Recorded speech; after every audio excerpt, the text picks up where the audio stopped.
जय माता दी दोस्तों। नवरात्र के पहले दिन सुख शांति और समृद्धि की मंगल कामनाओं के साथ आप और आपके परिवार को शारदीय नवरात्रि की हार्दिक मंगल कामनाएं।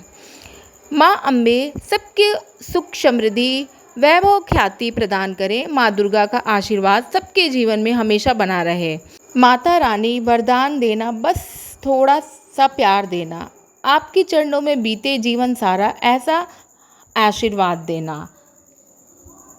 हारे के सहारे खाटू वाले श्याम बाबा का जयकारा लगाते हुए ओम श्री श्याम देवाय नमः वीडियो की हम शुरुआत करते हैं। जी हाँ, आज मेरा व्रत है और मम्मी जो है सुबह में उठ के पूजा कर ली थी, तो सबका यही कहना था कि आज हमें डोसा खाना है। तो पहले ही एक दिन पहले मुझे बता दिया था इन लोगों ने कि डोसा खाना है, और मम्मी ने जो है मूंग की दाल भिगो दी थी, और रवा जो था उसको तो हमें जब मूंग की दाल पीसेंगे तभी हम डाल देते हैं 1 से 1.5 घंटे पहले।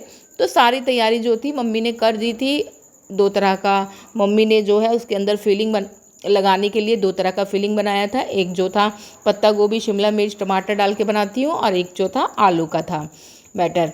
तो अब फेस्टिवल सारे शुरू हो गए हैं और मेरी कोशिश यही है कि ज़्यादा से ज़्यादा काम जो है मेरा जो घर में हो रहा है, टाइल्स और कारपेंटर वाला काम और पेंट वाला काम, वो थोड़ा जल्दी से ख़त्म हो, ताकि जिससे मैं अपने घर में थोड़ी सा स्पेस खाली कर सकूं जितना सामान फैला हुआ है।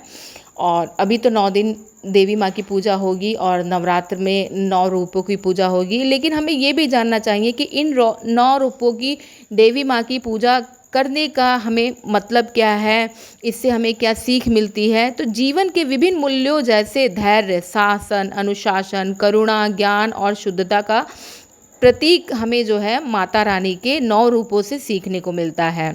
हर स्वरूप हमें कोई ना कोई जीवन का महत्वपूर्ण सबक सिखाता है। जैसे शैलपुत्री माता हैं, स्थिरता, धैर्य और आत्मविश्वास के साथ किसी भी नई यात्रा को शुरू करने को सिखाती हैं। और ब्रह्मचारिणी माता जो हैं संयम, तपस्या और आत्मा अनुशासन का महत्व सिखाती हैं।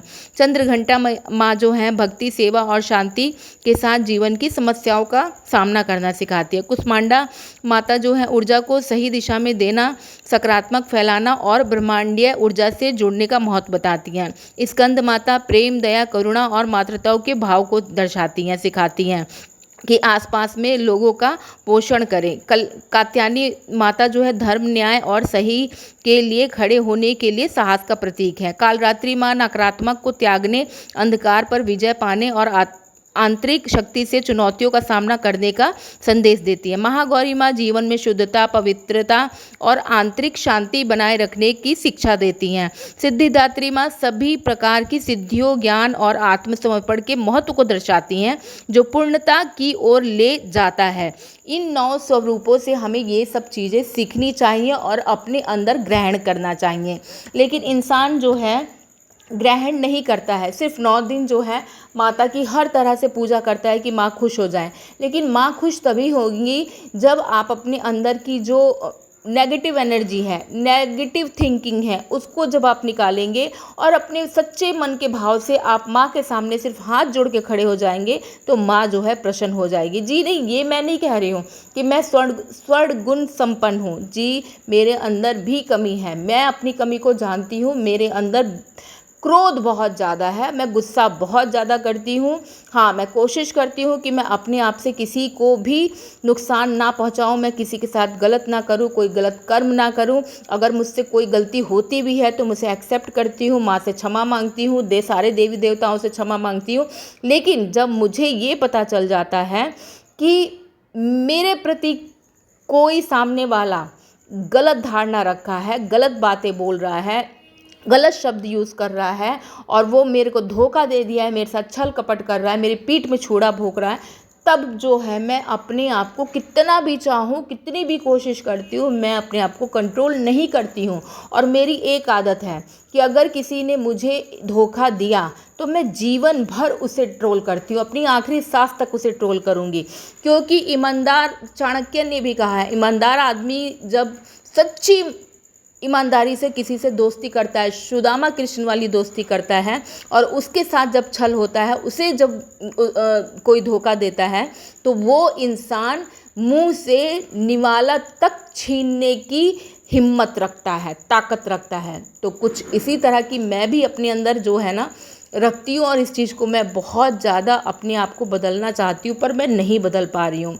कोशिश मेरी यही है कि मैं खुद को चेंज करूँ, पर मैं नहीं कर पा रही हूँ। इसलिए नहीं कर पा रही हूँ कि सच में मैंने जितना लोगों के लिए किया है ना, और वो चीज़ जब मुझे याद आती है, किसी ऐसे गरीब लोगों के लिए मैं करती हूँ, सड़क पे वाले लोगों के लिए करती हूँ, मुझे 1 मिनट भी वो मेरे दिमाग में नहीं रहता है, कभी मैं उसे याद नहीं करती हूँ। लेकिन जो मेरे साथ जुड़े हुए लोग रहते हैं, उनके लिए मैंने जितना किया है ना, मेरा मन जानता है कि मैंने उनके लिए कितना किया है। अगर वो ये वीडियो सुन रहे होंगे तो उनका भी मन जानता होगा कि मैंने उन लोगों के लिए कितना किया है। उसके बाद अगर मेरे साथ इतना छल कपट हुआ है और मुझे कोई गंदे वर्ड्स बोला है, तो ये याद रखिए, मैं इस वीडियो के ज़रिए बता रही हूँ, मैं अपनी आखिरी सांस तक उसे ट्रोल करूँगी और मैं उसे पिन करूँगी, ताकि उसे याद रहेगा कि उसका पाला किससे पड़ा है। उसका पाला ज्योतिका सिंह से पड़ा है, उसका पाला ज्योति सिंह से पड़ा है, उस ज्योति सिंह से पड़ा है जो बलिया में 1995 में पहले बलिया के पहलवान को मारी थी, मार के नीचे गिराई थी। अभी सिर्फ ज्योतिका सिंह का एक तरफा पॉजिटिव चीज़ निभाना देखा है, ईमानदारी देखी है, ज्योतिका सिंह की दुश्मनी नहीं देखी है, और वो दुश्मनी अब सामने से दिखेगी। और मुझे कहीं सामने से कोई प्रूफ मिल गया कि हाँ इसने मेरे बारे में इस तरह से लाइव या वीडियो मिल गया, तब मैं बताऊंगी कि घर में घुस के ना मैंने धज्जी उड़ाई ना, तो मैं भी असल बाप की बेटी नहीं, मैं भी असल राजपूत की लड़की नहीं। डरना तो मैंने कभी सीखा ही नहीं। मैंने वो परिस्थितियों का सामना किया है कि अच्छों की रूह कांप जाती है वैसी परिस्थितियों का सामना करने से। अगर मेरा वीडियो पसंद आए तो please like, share and subscribe करना बिल्कुल भी ना भूलें, और बेल आइकन को ज़रूर प्रेस कर लें। Thank you for watching my video. Bye bye.